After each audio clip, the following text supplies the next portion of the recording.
So a big thank you for joining us for this installment of the Balancing Acts webinar from Forging People. And we're talking about harmony and healing, music and mental health.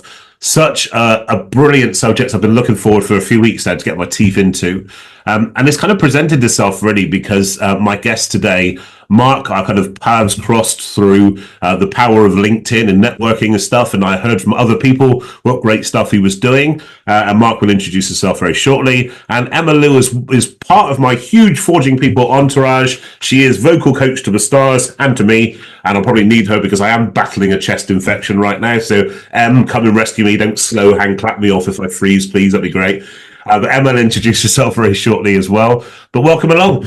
So Forging People, we are essentially a unique learning and development organization where we use kind of very different, should we say, unique learning and development initiatives to try and engage people in a very different way. Hopefully you'll get a flavour of that for today's session. It's very informal, very conversational, and we also use public speaking as a transformational tool as well. Our motto is igniting growth and forging success. We do that in lots of different organisations, not just in businesses and organizations, although that's a huge part of what we do. We also do a lot of work in the front line through the Ministry of Defence with the police, fire and NHS services here in the UK. Personally, I do a lot of media work here in the BBC, here in the UK and Europe, I work with BBC, ITV and Sky. In the US and Canada, I work with NBC, and also lots of organizations and organizational things in the charity sector as well.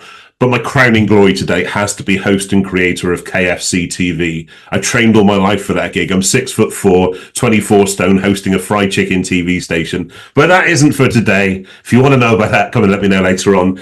But because my own experiences and the way that I work as a professional speaker and speaking coach comes from my own lived experiences, I'm very mindful, ethically, morally, and for insurance purposes, to make sure I surround myself with brilliant solution-focused people that help me through the journey of discovering these themes and topics and content that we look at. So I am very delighted, extremely excited to introduce you to Mark Deeks. Mark, do you want to introduce yourself? Yeah, thanks very much, Nick. I should try to justify this excitement. So, hi everyone. I'm Mark Deeks from Newcastle upon Tyne in the northeast of the UK. My background is primarily as a piano coach and a musical director. I've been running choirs for 25 years, and ever since I was a teenager, I've been a huge rock and metal fan. And the reason that that's important is the music that's become part of who I am for the last 30 years is rock and metal music, and that's absolutely what does my mental health good. I did a TEDx on can heavy metal music help maintain your mental health, and the passion has become over the last years the connection between music and well-being, music and mental health, both as somebody who facilitates that for others through my piano coach work and musical directing work through the choirs, but also as a speaker and a workshop facilitator in businesses and other organizations, where my passion is to remind people of the power of music from the point of view of, for me, it's the most underutilized well-being tool. We talk about yoga and exercise and other things like that. But we often have to establish what that thing is. First of all, we talk about, teaching a new breathing technique or a certain style of yoga. And before we can actually get people to be able to do it, we need to tell them what it is. With music, it's the ultimate connector. It's the ultimate leveler. As soon as I say the word music to you, you already have an opinion on it. You already have a style of music or an artist that brings joy to you. And so we can dive straight into conversations and tips and tricks from the point of view of how to listen to music, how to incorporate music into your daily life, how to engage with music in a more active way than is most common these days. So yeah, my passion is the connection between music and well-being, and I'm very glad to be here. Thank you, Nick. Amazing. It was great to have you here. And as a country music fan, I will like to stress, it's not all about losing your dog or your missus. A lot of it is, to be fair, but a lot of it isn't. Huge fan of metal and Maiden too, so there we go. Emma Lou, you've heard of Emma Lou before. If you've been to any of my events, she has been there, the vocal coach in the background. She is absolutely amazing. She is off the telly and everything. Emma Lou, do you want to introduce yourself? Thank you so much for having me here today, guys. It's an absolute pleasure. I'm so excited about the topic that we're discussing today, or the topics. The reason I'm so excited is because I feel like finally, after 20 years ago, my my professional journey started. But after 20 years, I do feel like there's a real commercial space for this stuff, which just excites me so much, because it's always been for me a fleeting discussion. Oh, music's amazing, you know, music's so powerful. Oh, I love music. But you know, it's very rare that we've been able to connect the dots with the impact, you know, just as Mark was saying, connect the dots with the impact of music, and music just being something that is an entertainer. It's so much more powerful than that. So my name's Nesta. I coach people to learn to love their voices through transformational coaching, vocal technique. I was also an entertainer for 20 years, performing all over the country, all over the world. I've coached on many TV shows and all that sort of stuff in the background. I've coached thousands of voices, which is just so wonderful. Not because it's an impressionable stat to have for me, but the amount of voices that I've worked with and, you know, been privy to and watched grow and develop. And I've learned so much from all of the people that I've worked with. I've also studied music therapy and education. I'm also qualified life coach. So using somatic practices and psychotherapy and that kind of stuff. So I work with trauma, I work with sort of birth right up to end of life. So, you know, the opportunity for people to engage in sound production is just wonderful. So thanks for having me, Nick. I love working with you. Oh, thanks, Evelyn. Mark as well, and welcome everyone. Thank you. Thanks so much, and it's so great to have you both here, and to have everybody else here live as well. Obviously, a lot of you will be either listening on the podcast version or actually on the recorded video version, so hello to you too. And this came about actually because I said myself and Mark were having this conversation. I've always known that it's had a big impact, music and the work that I do. I do an exercise called the walk-on exercise, where I give people kind of a narrative, a visualization that if I were announcing you to the stage, what music would get you at peak state? What's your go-to song that gets you up, fighting, ignited? So I know it has an amazing impact on us. And when we were talking about this with Mark, and now we kind of use music in what we do, then I heard about what Mark does. I thought there's such a real space for this here to discuss this and actually look at this element. As Mark said, I think it's hugely untapped, and also something we can have on tap to change our state really effectively, really immediately. And I love that. So the power of music on mental health. I've mentioned quite jokingly country music and stuff, but I think about genres. Mark, you've mentioned that kind of genre about how it can affect mood and that kind of thing. How can music reduce things like stress and increase your well-being? If I go to Mark first, how do you think that actually plays out in somebody? I think the first thing to remember is that our reaction to music is an individual thing. And so one of my favourite rant is far too strong a word, but let's face it, it's a rant. One of my favourite rants is how the world often tells us that there are certain kinds of music that are quote-unquote relaxing music. So one of the things I do in one of my talks is I show how I put the search term relaxing music into Apple Music and to see what the search results would be. And of course, they're all spa this, relaxation the other, whale noise this, you know, etc. And strangely, Lewis Capaldi, which I've still yet to get to the bottom of why that comes up in search results. Wales, Lewis Capaldi, and panpipes. That's the yeah, I mean, obviously, like just your standard selection of relaxing music. But joking aside, you know, there is a perception that if you say to someone what sound is being made by relaxing music to describe sounds, they talk about, you know, perhaps beatless music. You know, there's no drum beat. They talk about the kind of thing you would imagine hearing in a spa or some kind of beauty salon. And it's very soft, it's very slow, perhaps without a beat, perhaps with some nature sounds. And, you know, this is, to you, you are being told this is relaxing music. And that kind of music just makes me want to go on a rampage. I have no relationship with that kind of music whatsoever, other than please turn it off now. Now, of course, at the other end of the spectrum is I very much love black metal music, which on the surface is the most form of extreme and aggressive music. But I will absolutely go to sleep to it, no problem, and do so. So that is not because I am normal and you are not, or vice versa. That's because our reaction to music is individual, and we forget that because the world doesn't present that as fact. And so we are very happy to accept that we like different foods, and we are very happy to accept that we can agree on 100 foods and passionately disagree on the 101st. But when it comes to music, we forget that, and we get told that X style of music is relaxing, Y style of music is aggressive, and Z style of music is stressful or whatever. And of course, our reaction to music is entirely individual.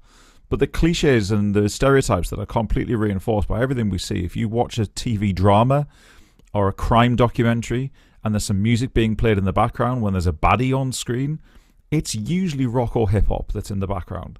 Unless they're a posh baddie, in which case they listen to classical music sometimes. It's very strange.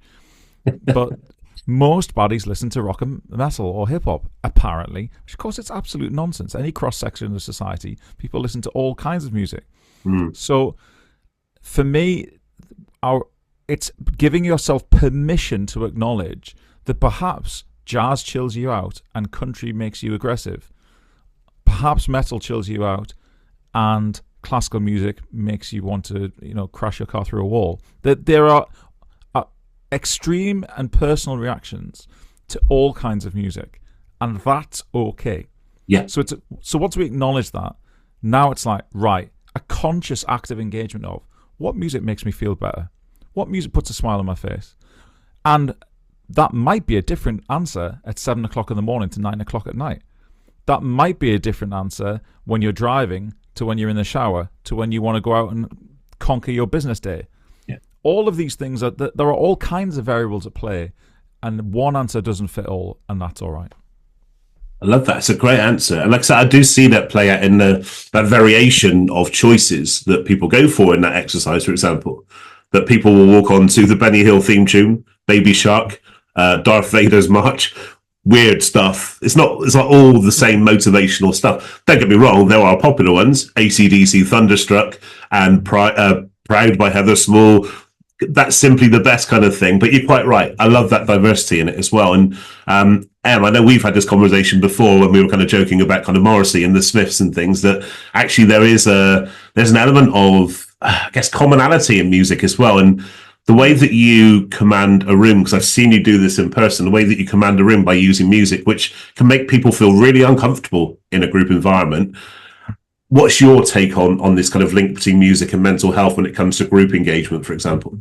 So in terms of group engagement, obviously it depends what kind of group. If you're working therapeutically with a group of people, or if it's a workshop, again, the space is a space to create an emotion, or to whatever the objective is. If you want to move people to a goal or achieve something. So within the sessions that we do, Nick, and people, it's their walk on music, it's their moment to shine.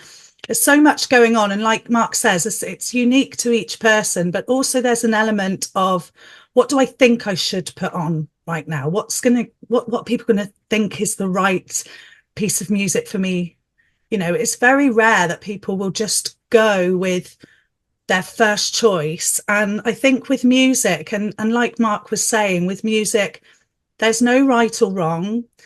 It's like the weather. So if we think music is frequency, every day the wind blows at a different velocity and speed. The sounds that it makes is different. The sea makes different noises every single day. And we're a reflection of that as well. So dependent on our mood and our frequency that we're currently vibrating on, including our thoughts, our feelings, our heart rate. If we're stressed, we need to listen to something. So in music therapy, you match. The idea is to match through music. And if someone's up here, raging, like you said, Mark, you kind of match, and then you can kind of work together to bring that frequency down a bit if it's needed to, or bring the energy. So if you're just asked, for me, sing a song, something that you love to sing. Instantly, I'm not going to have my go-to song. I think, what do they want me to sing? What's going to make me shine the most? But what I've found with music is that it shows us so much about who our true authentic self is. And a lot of the time we ignore it. Yeah. We ignore. I mean, that's something I did want to raise with you, actually, is that that kind of cathartic nature of music, because it's such an emotional thing, it's such an emotive thing that there's certain chords I can just hear and it will kind of bring me to tears almost instantly. There's that real human connection with music. And again, that's a very personal and subjective experience too, what music you link to, because very often it links to times or people, for example, in your past. But what I've seen happen is that you've used your sessions to provoke an emotional release. Yes. How do you actually guide people through that? Because there's an element of safeguarding, isn't there? If you're looking to bring people through that experience, there has to be an element of safeguarding, right? Absolutely. So the first step for me that I use, and this was what I learned years ago in some training, is you're creating that space. So, you know, it isn't necessarily it is a therapeutic space, because it's a space of emotional release and self-connection, awareness, exploration. So you're creating that space, you're creating that common ground, which is also used in sales and all communication techniques. So you need to build that common ground. And then I don't know if this is something that you can learn or something that you just are gifted with. That's another conversation. But you feel that energy switch or change or level out, you know, and I'm sure with Mark, with his choirs, and, you know, you'll see that, you'll just feel it switch. The energy changes. You've got that control. It's a kind of silent, connective, conscious thing going on, you know. It's like a vibrational feeling that we're okay to go to the next step.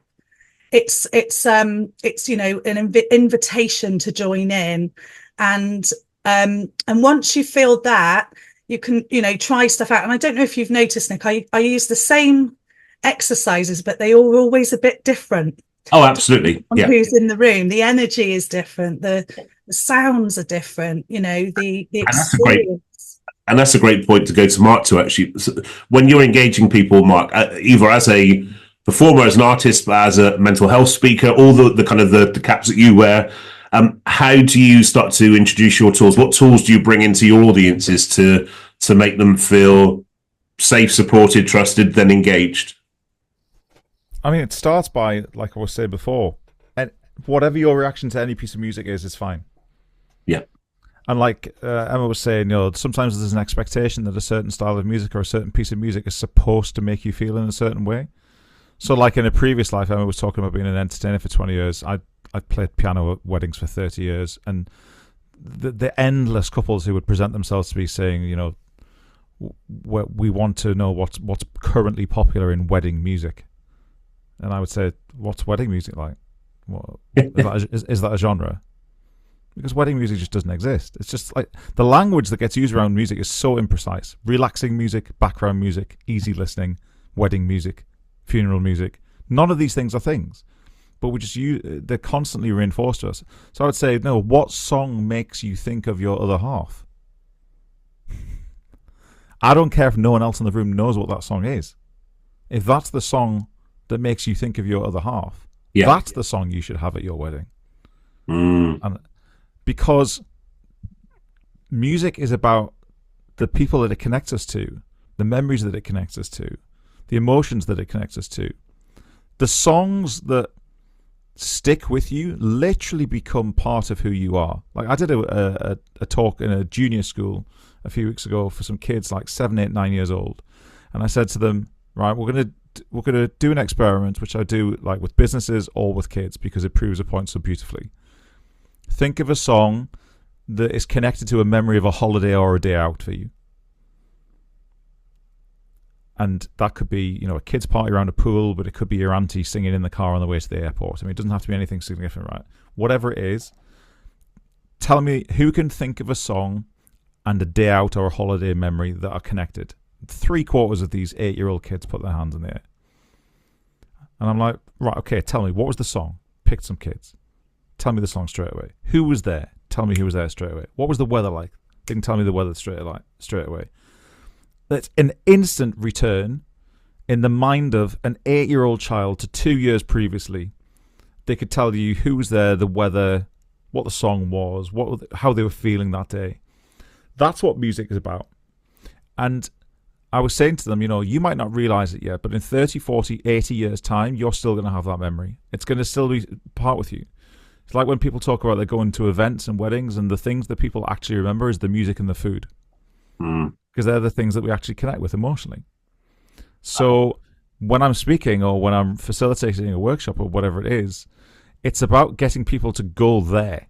And it can be, what song is connected to a holiday, but it can be what song is connected to a loved one. I always say music is the memory marker of our lives. It's like for me, the song that was my first dance at my wedding was also the song that was playing in the hospital reception when we found out we were losing our first child. Wow. Of all of the billions of songs it could have been. And so the song that was the happiest memory was now the worst memory. And that is obviously a fairly extreme reaction. But it just is an example of whether it's a major life event or whether it's I did it at a council the other day, and they were saying, I remember sitting in this car park on a Tuesday. I was about to go into this meeting, and it was 15 years ago, but I remember listening to this song on the radio. I was like, so some random Tuesday or a wedding and everything in between. Music puts us in those places like that. I love that. Thank you. Thank you both. I think with the thing that I really connect with both of you about is the fact that you're very, very prepared to share your personal experiences alongside your professional experiences. Is just, again, perfectly showcased there, Mark. Thank you. On a personal level, so we're talking about a lot of your professional expertise today, but on a personal level, and I'll come to each of you on this, of course, how has music helped you personally through self-esteem, through confidence, through growth? And I think people that are watching this, listening to this, actually may get some real insights about how then it can impact themselves. Because I always think the best form of personal development is to listen to other people's stories. That's why I spend so much time in autobiographies. But so, Emma, if I can come to you first, please. Tell us about your own personal journey to what you do today. Okay, so as a child, I was shy. I was almost muted. I had very low self-esteem. I had a troubled childhood, a traumatic childhood. And when I was at school, I was given for Christmas one year a karaoke machine. It's like, I do this because it was about this big, little portable one. I used to pop it in my rucksack and take it to school, print out the lyrics handwrite the lyrics to any song from a record player, and then smash hits came out and I could pull the inner pages out and listen. And Motown was my thing because there was cassettes of Motown and the likes of Gladys Knight, Stevie Wonder. They really connected with me, that pain, that rawness, that symbolism within the music, that really just did something for me. And I used to take myself off on my own and just listen to it and sing along and learn the words. And I didn't ever think I'm a good singer or I would like to be a singer or anything like that. That was, beyond anything I could comprehend. I couldn't even laugh in front of people, let alone sing. So as I got older, I loved projects and I loved being busy because that helped me keep my mind off of things. And through youth clubs and other groups in Bristol, there was a place called The Basement. I don't know if you remember that, Nick, but I used to go there. I joined the radio, Galaxy Radio. I got involved in so much stuff from such a young age. And then I went to the States and I started singing. But just before I went to the States, I had to, because I was working with people with traumatic brain injuries over there, was working there for 2 years. I had to get my medical notes, and it was the first time I'd ever read them. And I was horrified because of the content within the medical notes. And because I was working with vulnerable people, I thought, oh no, what's this going to mean for me? But I still went. I was just turned 18, went over with my backpack, traveled the States, did some amazing work, joined a band randomly over there singing soul music in Cafe Wa, which is in New York City, where Jimi Hendrix used to sing. So it was, absolutely mental how I fell into it. but every time it was like like time stood still for me, and it was the only space where I didn't have PTSD or stress or any of that, because it just brought me to a space that I was untouchable. And so then I came back and got just a regular job, and it's like, no, I need to do more singing. So my career has been sort of up and down really, but since then, when I came back from the age of 20, I've made, a career out of music, and I've been paid because of it, and I've been able to pay my bills, and now I've got 4 children, and and all those things, and it's wonderful. And I've worked with people who are, with dementia, and they can't remember what they did 10 minutes ago, but as soon as I sang My Girl, for example, they knew every single lyric, could, like Mark was saying, could remember where they were, the day, the time, who they were with, all of those things. So it just proves that there's a part of the brain that is reinforced that we don't use enough. At Glastonbury, there was, I don't know if you saw, but they were playing like the hymns from school, assembly hymns, and there was crowds and crowds of people. I mean, we all used to complain about singing hymns at school, but you should have seen the elation and the connection and the vibe. It was amazing. I was like, oh my God, I want to go there, and getting goosebumps thinking about it, because again, it's that community. You should check it out on YouTube. It's so good. It's so great. But it's just that piece where, I also had a stillborn daughter, and while I was pregnant with her, I set up a music group called Singing in Pregnancy, because I'd already had one child. I knew the impact that from bump to baby of singing would have for many reasons, especially maternal mental health. And as I was doing my workshops, I could feel that my baby wasn't responding, and I was 8 months pregnant. Obviously, I had a group of women that were pregnant and, loving, oh, my baby's kicking. And I was sort of sat there thinking, my baby isn't kicking. So unfortunately, my baby Daisy Lee, she was stillborn. So but all of those memories of singing and connecting while I was pregnant then, that's great. But after that experience, I couldn't feel music anymore. I had, depression. I was so low physically, just, my nervous system had shut down, and it took years for me. I was still gigged, but I didn't feel any of the songs. I just was like driving on autopilot. And then, I don't know, a few years later, I started listening to different music. I started engaging in different sounds. I started teaching at a college, and funnily enough, heavy metal was the genre of choice. So I had to learn how to teach people to distort their voices and scream and all this stuff. And oh my gosh, for me personally, that was the most enlightening time of my life, because I made sounds. I wasn't singing this soulful, deep, nurturing stuff that used to protect me anymore. I was releasing, and I was shouting, and I thought I couldn't shout. I thought I had to sing quietly and jazzy and that kind of thing. And it was just amazing. So again, that was in my 30s. So this, and that, I'm 41 now, and now I've joined another band, a funk band, and I do it for fun. I'm not doing it because doing the wedding singing. It's been great being a wedding singer, but for me, it's that outlet. It's like me going to the gym. I get away from the kids. The kids love seeing me come back from there, because they just say, Mum, you look different. I've sung for 2 hours with a fantastic band. And thank you so much, Em. Thank you. Thank you for sharing that as well. I really appreciate your honesty and your candor and clarity around that as well. Mark, over to you, my friend. How is music been that kind of personal journey for you? Yeah, I mean, it's remarkable, having never met Emma, that we have this sort of overlap in our stories. But yeah, I mean, I had become increasingly fascinated between, initially from a business point of view. So I'm rewind 10 years, I'm looking for more piano clients, having taught piano since I was 15, and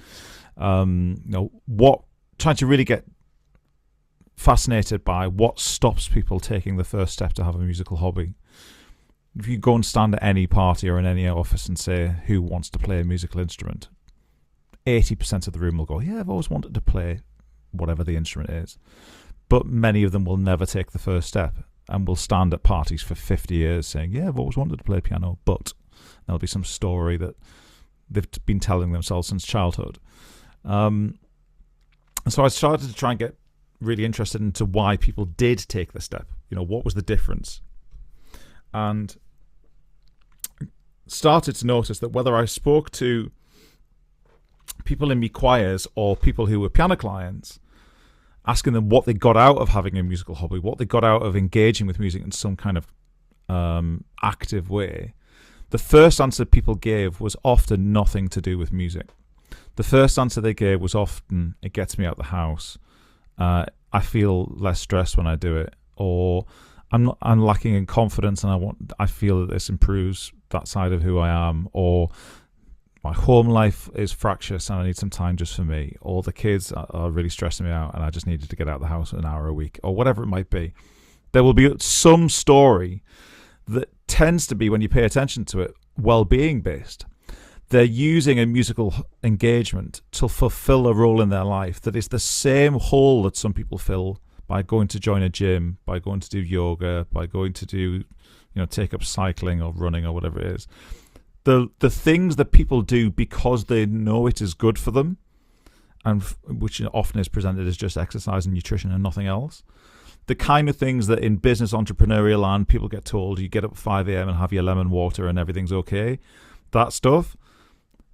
If you view music through that lens and treat it as part of the sort of well-being options, that is a real game changer for a lot of people. And so people who start to notice that, you hear people say, oh, I don't like meditating. I can't meditate. Put a song on and stare out the window. It'll have the same effect often. Like, just allow you to focus on your connection with whatever your music is. It doesn't matter what it is. Focus on the connection with whatever your music is, but view it through the lens of well-being and see what happens. And that's what I really started to get interested in. And then, in the following years, I was starting to have my own low periods. Didn't really know why that was. They were just occasional from time to time. They might last an hour, they might last a couple of days, and then I'd be fine. And then, 4 years ago, we lost our first child 10 days before the first UK lockdown, and everything went to shit, and off we went. And so we then sort of in the house trying to rattle around, trying to figure out what was going on with our lives without being able to sort of rely on any of our usual support network. And I knew that I professionally tell people to turn to music in times of difficulty, but I didn't really feel like I was doing it myself because I was so busy trying to earn a living, and my wife couldn't work at all, and like everyone was suddenly trying to reprioritize and rejiggle our lives. And so I was writing an album full of music at the time for my solo project, which is called Arth, which is an old Northumbrian word which means my native land, because my PhD is in heavy metal music, but national identity in heavy metal music. So it's about understanding how musicians represent where they're from in their music, but in my case in metal. So Arth is an old Northumbrian word. I was writing an album about an old Northumbrian saint called Saint Cuthbert, because I'm kind of fascinated in old history. And we'd lost a child, and my brother-in-law and sister-in-law got a star named after Laurie, as we'd named her, Laurie Deeks. And this star chart arrived in the post as a surprise, and the star coordinates are the numbers that are on the tattoo of my arm. This is like my heart on my sleeve, so I can see it when I'm playing piano and guitar. And 3 o'clock in the morning, I suddenly sat up in bed and thought, what if those numbers weren't star coordinates? What if they were the notes of a musical scale? What does that sound like if you play it as a melody? And I just played in my head her star coordinates. Those of you who are into music theory, yes, I know there are no zeros in a musical scale, so I had to make them ones, creative license and all that. So I turned that melody into turned those star coordinates into a melody, and that became the final melody on the first Arth album. And it's a song about Northumbrian history. Like, if you don't know it's there, you don't know it's there. But in my house, that's known as Laurie's theme. And that became a real sort of comfort to me, because music had meant that, if she hadn't existed, this melody wouldn't have existed. And so that was my sort of way of, she was real kind of thing.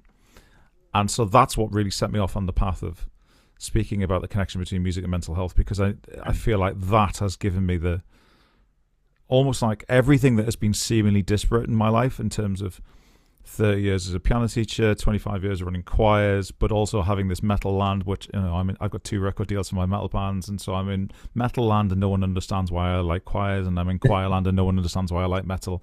And all of these seemingly disparate things fused together when I did my TEDx.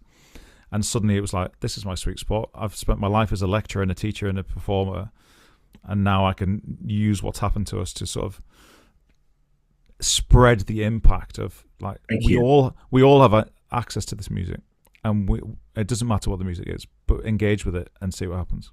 Thank you so much, Mark, and again, thank you for sharing that with us.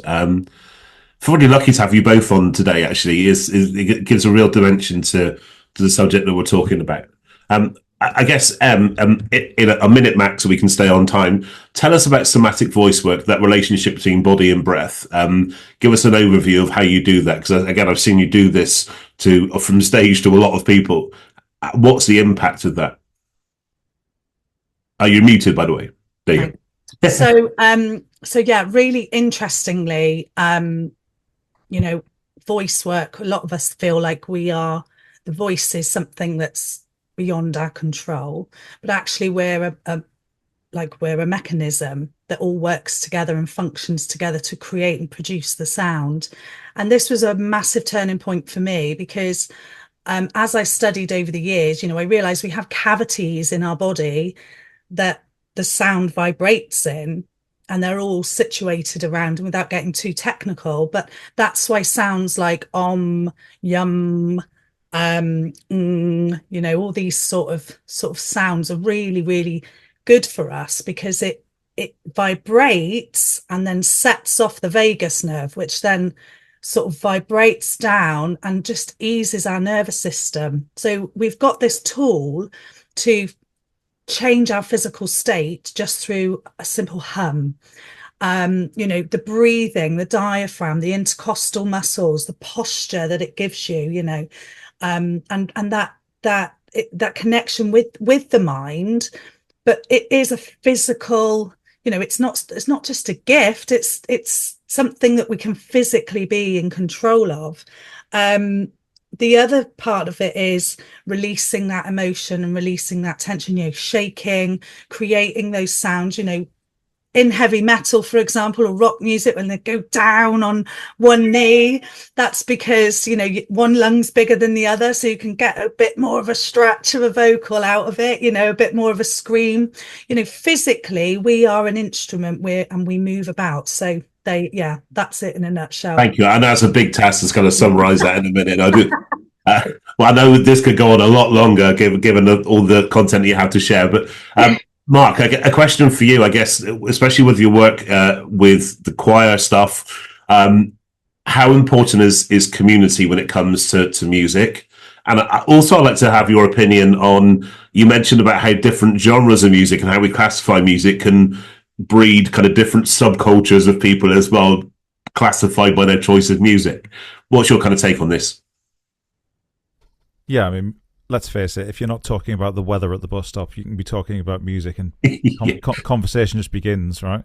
Yeah. So yeah, music as a community builder is a huge thing for me, not just from the point of view of community projects, but also in a business context. So I was running some singing workshops for Sage, the software company, a few months ago.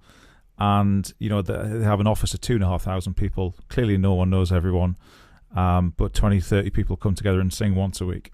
And what happens is to their communication and their team skills and their leadership and so on as a result of that, because it's paid for by their wellbeing budget, which I think is very forward thinking of a company of that size. Because you suddenly find that here are people from different departments coming together, and when they sing together, I always say that's about as naked a form of expression as you can have, other than being naked, because your voice is your voice. Yeah. So when you sing in front of someone, you've just kind of exposed yourself in a legal way. And so now you have a situation where you have connected in a really human way. There's some research now that mankind sang before they spoke. the vocal cords developed in a way that meant that it looks like, I'm no expert, it looks like that mankind sung first, then learned to speak, which is crazy, right? Because we think it's the other way around. And so when you sing, you have to communicate through your eyes and your body language. You can't speak. And so I call it choir osmosis. Confidence spreads throughout the room. And now you feel connected. Because when someone's looking at you in a way and go, oh, is that us? Oh, we're doing that. Oh my goodness, that's us. And so the next time Joan from accounts needs a favour from Bill in HR, they don't wait for an email chain to kick into action. They just pick up the phone, or they see them at choir next week, because now they feel connected and they can just speak to people. It breaks barriers down because you've sung in front of each other. What's the worst thing that can happen? So, it's a hugely powerful thing for a leadership team or a business to do, to employ a communal-based, shared musical hobby in that way. Wonderful. Love that. So you wouldn't want to hear this sing, although Emma's offered. My mum says I can sing, but so does everyone on Britain's Got Talent, so there's no real judge of character, really, is it, to be fair? But I do love singing in the shower. I guess that's kind of what I wanted to leave people with today, is some practical things that people can incorporate into everyday life, which will help them change their state, increase confidence, make them a little bit happier. So I guess from each of you, just a couple of tips on what people can incorporate on day-to-day life, the humdrum of life. Do you want me to go first? Yeah, why not? Right, so this is where my prop comes in.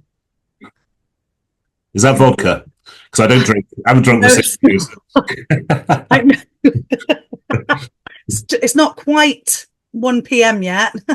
Yeah. No, I'm joking. So this is water, good old H2O, aqua. And without a salute, what we're going to do is, you need just metal straws are the best. But obviously we know that breath control is really important. But if you feel uncomfortable singing out loud, you can sing through making bubbles.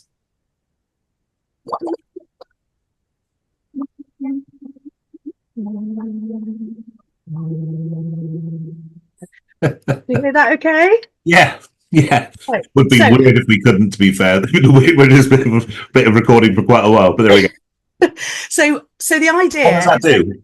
So you're controlling the amount of breath that comes out. Now, to an untrained singer or person, anyone, if your diaphragm isn't engaging correctly and imagine the air coming out of a balloon too quickly, all the water will spill over the glass and it will splat everywhere, and there'll be no velocity in the sound. So it'll be kind of more like and you won't be able to make the sound at the same time. So this is a really good way if you're feeling stressed or anxious, or you just want to improve your voice or speaking voice. You can blow bubbles.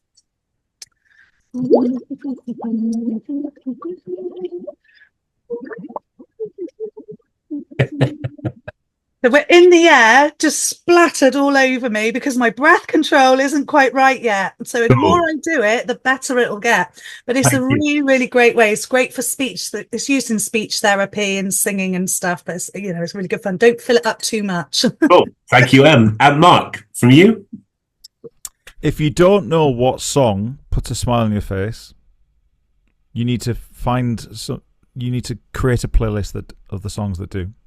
If you don't have them easily reachable, if you don't have them ready to go, because if you wake up one morning and think, I feel a bit knackered today, I feel a bit low today, which we all do, I don't want to go into work today, you should have ready to go, I'm just going to put this playlist on.